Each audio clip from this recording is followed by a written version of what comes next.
नमस्कार, आप देख रहे हैं वन इंडिया और हम इस समय खड़े हैं पीआईबी के प्रांगण पे। लेकिन एक यहाँ पर कई सवाल पूछे गए और एक सवाल पूछा गया ये कि जो किराना हिल्स हैं पाकिस्तान के अंदर, वो उनका परमाणु स्थल है या न्यूक्लियर साइट है, उसको क्या भारत ने हिट किया? ये सवाल ऐसा था जिसका जवाब मिलना आसान नहीं था और इसके बारे में कई तरह की अफवाह फैली हुई, इसीलिए शायद पत्रकारों ने सवाल किया। जी। क्या आप सोचते हैं इस बारे में पंकज जी, अब क्या हो सकता है ये? देखिए, सबसे पहली बात तो ये है कि एयर मार्शल भारती ने ये सबसे पहले जब एक पत्रकार ने पूछा कि इस तरह की मीडिया रिपोर्ट चल रही हैं, विजुअल्स भी आ रहे हैं कि किराना हिल्स में एक उसके 6 गेट्स जो होते हैं, उनमें से एक गेट पर एक मिसाइल हमला किया गया है। तो इस पर जो एयर मार्शल भारती ने कहा कि नहीं, हमें ऐसी कोई जानकारी नहीं है, ना ही हमारा कोई न्यूक्लियर इंस्टॉलेशन हमारे टारगेट पर था। हालांकि जो विजुअल्स देखने को मिल रहे हैं, जो वहाँ के रेसिडेंट्स हैं, वो दूर से भी जो धुएं का गुबार बता रहे हैं, वो कह रहे हैं कि ये एक न्यूक्लियर फैसिलिटी है। और जिस तरह से धुएं का गुबार वहाँ उठ रहा है, उससे भी इस बात को स्पष्ट तौर पे पूरी तरह से मैं कहूँगा खंडन नहीं किया जा सकता है कि उस इलाके में हमला नहीं हुआ था। क्योंकि ज़रूर बहुत सारे वीडियोज़ जो हैं वो भ्रामक रूप से भी फैलाए जाते हैं। It is also in a way to garner international media's attention and the world body's attention that hey look, India is targeting these nuclear sites, so obviously India is not going to entertain that. That's for तो sure. ये जो जिस तरह आपने बताया, भारत इसमें इसमें कोई एंटरटेन नहीं करता है, लेकिन इसके पीछे किस तरह की सोच या अंतर्राष्ट्रीय स्तर पे इस तरह की चीज़ों को उड़ाना, अफवाह फैलाना के पीछे कौन हो सकता है?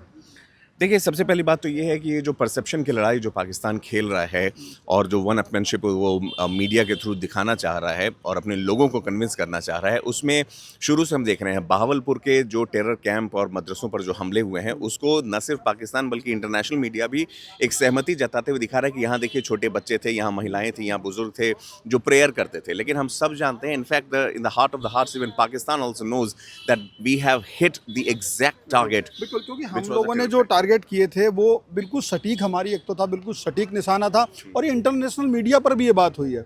कल भी मैं कई जो शशि थरूर है कांग्रेस के नेता, उनका भी इंटरव्यू एक CNN पर देख रहा था, वहाँ पर भी बात चली और वहाँ के एंकर ने भी इस बात को माना था और उनके पास भी जाहिर सी बात रिपोर्ट होगी कि भारत का जो निशाना था 9 जो ठिकाने थे आतंकियों के, बिल्कुल सटीक थे। यानी कि हमारा प्रॉपर उसके लिए हमने इन्वेस्टिगेट किया था, समझा था, बनाया था, हमें कोऑर्डिनेट्स मिले हुए थे, तब क्या तो भारत का ये हमला धोखे से भी हुआ नहीं हो सकता है ना न्यूक्लियर पे?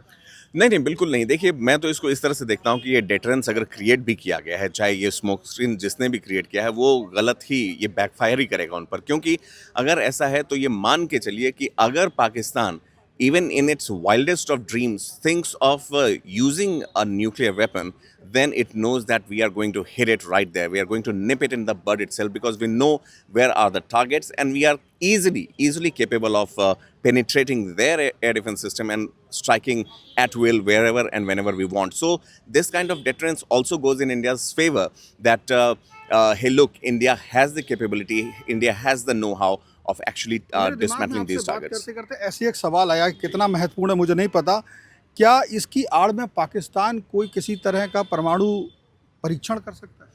देखिए, ये बातें भी स्पेकुलेट हो रही हैं शिवेंद्र जी, क्योंकि पाकिस्तान में पिछले जी पाकिस्तान में पिछले 4-5 दिनों से एक कॉमन इंटेंसिटी 4.5 बहुत हद तक 5 इंटेंसिटी के अर्थक्वेक्स आ रहे हैं। इनफैक्ट आज भी हम लोग जब इस प्रेस कॉन्फ्रेंस को कवर करने के लिए आ रहे थे, तब भी तकरीबन 2 सवा 2 बजे फ्लैश आया कि पाकिस्तान में 4 पॉइंट समथिंग का इंटेंसिटी के भूकंप आए हैं। ये जो होते हैं ये लो ग्रेड टेस्टिंग्स हो सकते हैं, ये मूवमेंट ऑफ मशीनरी से भी हो सकता है, या एक तरीके से जो पाकिस्तान एक दुस्साहस करने की कोशिश करेगा वो भी हो सकता है। हालांकि ये एक अजम्पशन ही है, मैं कहूँगा, यहाँ पर वो नहीं है। लेकिन हाँ, सवाल आया दिमाग में तो जी, पाकिस्तान के लिए देखिए, एक एज अ रोग नेशन जहाँ पर टेररिस्ट एंटिटीज इतनी ज़्यादा हैं कि वो कभी भी ओवर पावर कर लेती हैं। सिविलियन गवर्नमेंट तो वहाँ एक रबर स्टैम्प की तरह है, आर्मी वहाँ कंट्रोल करती है। आर्मी चाहे तो in the name of these Masood Azhars and rest of the clan, they can always let those handlers, let those terrorists have their hand on the nuclear weapon. बिल्कुल। तो ये जो तमाम तरह की अफवाह भी हैं, लेकिन भारत एक बहुत ही जिम्मेदार राष्ट्र है। अभी तक उसने जितने भी काम किए हैं वो दुनिया को ध्यान में रखी करे हैं और आतंकवादियों को जो उनके जो आश्रय स्थल को उड़ाया, वो भी दुनिया के फ़ायदे के लिए उड़ाया और जो आम इंसानों पे हमला नहीं किया, वो हमारा युद्ध का हम जाहिर सी बात युद्ध के नियमों का पालन किया। और इसकी आड़ में क्या हो सकता है, निश्चित तौर पे पाकिस्तान पर भरोसा नहीं किया जा सकता, वो कुछ भी कर सकता है। लेकिन जो बात पंकज जी ने कही कि अगर ऐसा कुछ उसके मन में पल रहा है तो हम इस जो वो बता रहा है हम उसे करने में सक्षम हैं, उसके परमाणु ठिकानों तक पहुंचने में हम सक्षम हैं। इस वीडियो में इतना ही, धन्यवाद।